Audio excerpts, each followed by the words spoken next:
BC కులగణన చేయలేదు, తప్పించుకున్నారు. ఎన్నోసార్లు రాహుల్ గాంధీ గారు కానీ ప్రతిపక్ష సభ్యులు కానీ బీసీ కులగణన చేయండి, 2021 సెన్సెస్ చేయండి, దాని ప్రకారమే అదే పారామీటర్స్ ప్రజలందరికీ ఏవైనా అవకాశాలు వస్తాయని చెప్పారు. కానీ అది చేయలేదు అధ్యక్ష. బీసీ కమిషన్ అన్న పెట్టండి అని ఎందరో మంది సభ్యులు దేశం మొత్తం బీసీ సంఘాలు అడిగినా కూడా ఇప్పటివరకు బీసీ కమిషన్ కూడా అమలు చేయలేదు. సెంట్రల్ గవర్నమెంట్లో ఇంకా దారుణమైన పరిస్థితి ఏంటంటే బీసీ వెల్ఫేర్కు సంబంధించిన మినిస్ట్రీ కూడా ఈరోజు వరకు లేదు అధ్యక్ష.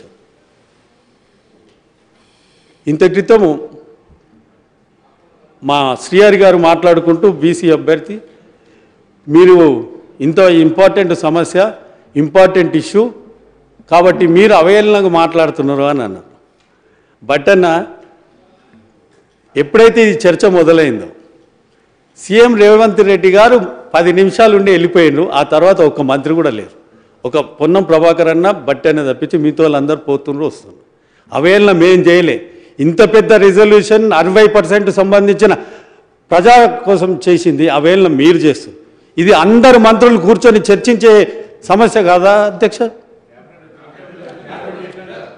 ఇది సభలో మీరు రిజల్యూషన్ పెట్టిన అధ్యక్ష. Sir, we request honorable speaker, sir. We appreciate మీ సెంటిమెంట్ని అప్రిషియేట్ చేస్తాము.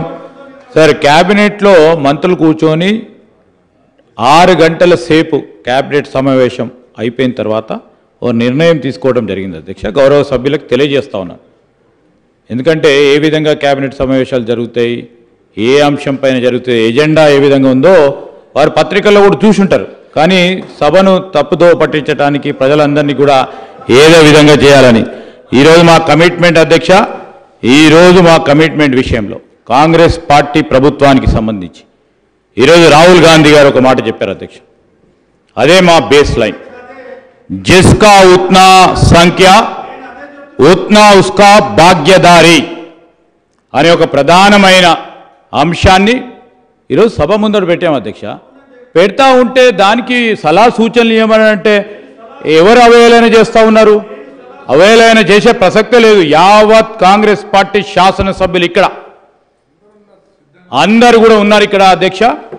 ఈరోజు తప్పు ఒక్క నిమిషం గురించి గౌరవ మంత్రులకు సంబంధించిన అంశం బయటికి పోయి వచ్చే వరకు ఈ విధంగా మాట్లాడడం సరికాదు అధ్యక్ష. మంచి ప్రధానమైన ఒక అంశం గురించి మాట్లాడుతూ ఉన్నప్పుడు మంచి సలహాలు ఇవ్వండి, సూచనలు ఇవ్వండి.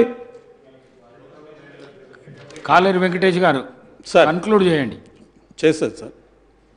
ఇంత క్రితము మా ప్రభుత్వం ఉన్నప్పుడు